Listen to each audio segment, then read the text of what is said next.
আপনারা নির্ভয়ে নিঃসংকোচে ভোট কেন্দ্রে যাবেন এবং আপনারা আপনাদের ভোটাধিকার প্রয়োগ করবেন। আইন শৃঙ্খলা বাহিনী আপনার নিরাপত্তায় সদা তৎপর আছে। আগামীকাল কাঙ্ক্ষিত 12 ফেব্রুয়ারি মহান জাতীয় সংসদ নির্বাচন এবং গণভোট 2026 অনুষ্ঠিত হতে যাচ্ছে। জাতীয় সংসদ নির্বাচন এবং গণভোটকে কেন্দ্র করে নওগাঁ জেলা পুলিশ সর্বাত্মক ব্যবস্থা গ্রহণ করেছে। নওগাঁ জেলায় মোট 782টি কেন্দ্র আছে। এর মধ্যে 364টি কেন্দ্র গুরুত্বপূর্ণ। এ সমস্ত কেন্দ্রে অতিরিক্ত ফোর্স মোতায়েন করা হয়েছে।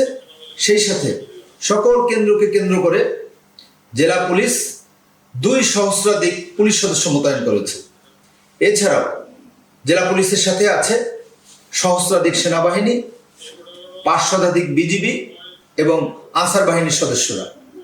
সকল আইন শৃঙ্খলা বাহিনী মিলে নওগাঁ জেলাকে ইতিমধ্যে নিরাপত্তার চাদরে ঢেকে দেওয়া হয়েছে।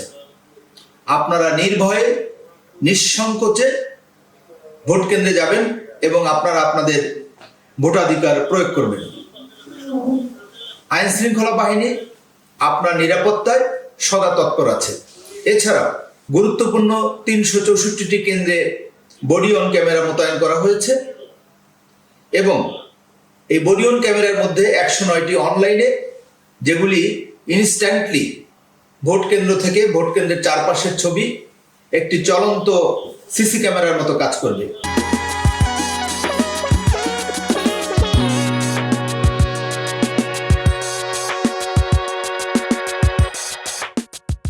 এবং থানা থেকে পুলিশ সুপারের কার্যালয় থেকে ভোট কেন্দ্রের অবস্থা পর্যবেক্ষণ করা যাবে। অন্যান্য বডি অন ক্যামেরাতে ভোট কেন্দ্রের চারপাশের তথ্য রেকর্ড হয়ে যাবে। সুতরাং যে কোনো বিশৃঙ্খলাকারীদের তথ্য পুলিশের কাছে জমা থাকবে।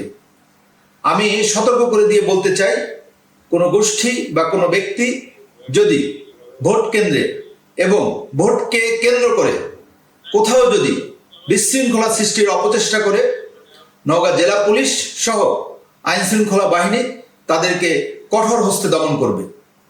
আমি আবারও বলবো, আপনারা ভোট কেন্দ্রে নিঃসংকোচে নির্ভয়ে চলে আসবেন।